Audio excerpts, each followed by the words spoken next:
Kirk Duckwell here with Mastermind the Market, your real estate stats for the Twin Cities area. Well, what's up? What do I mean by that? Well, we'll get into that in just 1 second.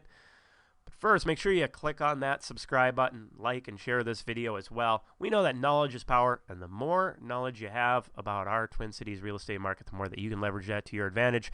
So again, like, share, subscribe to our videos. All right, let's dive into the data. I'm going to go after it a little different order today. Interest rates, well, that's up. One of the larger jumps that we've seen in quite a while happened this last week. Went from a 2.88 up to a 3.01. So putting that into some context, although it was one of the larger jumps we've seen in a while, still not a big increase overall. And so holding relatively close to what we've been saying for a few months, which is right around that 3%.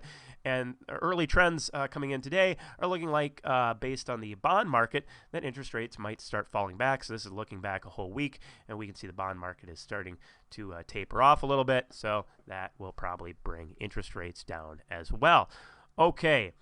Inventory of homes, that is up a little bit, was at a 8,397 up to an 8,451, but still tracking behind last year by 14%. I think October is going to be a key month in really gauging how our spring market is going to turn out. If we can continue to gain inventory, we're probably going to have a slower market than where we were last year in the spring.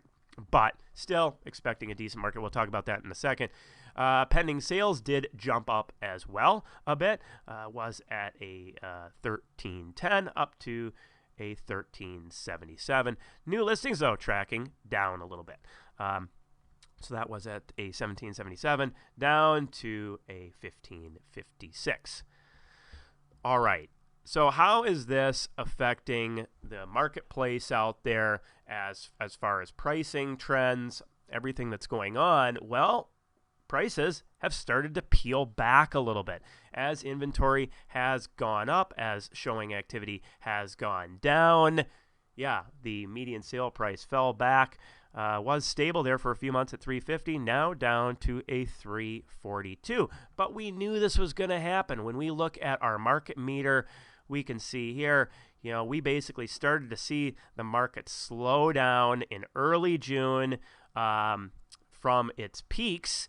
And it started kind of falling into that mild seller's market more in July, and that's kind of when we thought that we'd start seeing that pace of interest out there driving sale prices fall back, and now we're seeing those closings taking place, thus affecting the sale price now.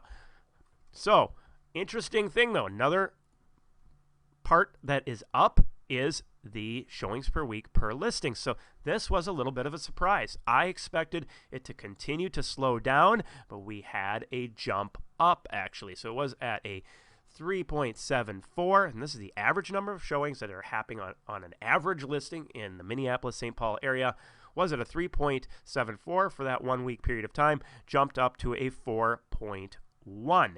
Really close to where we were at last year at the same time. So yeah, only down by 2%. Total number of showings jumped up quite a bit as well. Was at a 35.52 up to a 39.86.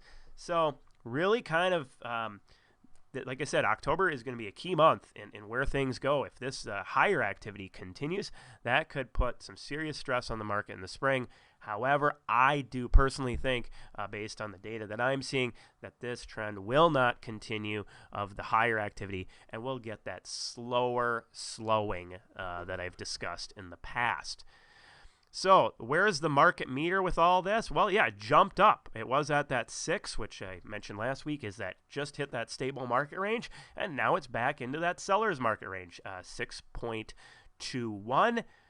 When we look at this over a period of time, though, and I ran the market meter out with some predictions here. So here we are right now, the 6.21 ending September. I do expect the market to continue to slow, but we're probably going to get an early jump on the spring market. I think December, things could start picking up and getting pretty active. And you can see I have the market peaking out there in that May timeline. So if you're a seller out there looking at when is a good time to list, I would be targeting that early February, mid-February timeline. This is when you want to be getting out there into the marketplace when there's a ton of demand, not when things are slowing down. And this is the type of seller's market where prices are moving up and the heavy multiple offer situations. We're not seeing that same thing right now. Hopefully you found this information valuable. As always, if you have any questions, you can reach out. Feel free to shoot an email, type in the comments, whatnot. Happy to help answer any questions. Take care, be safe, and have a great week.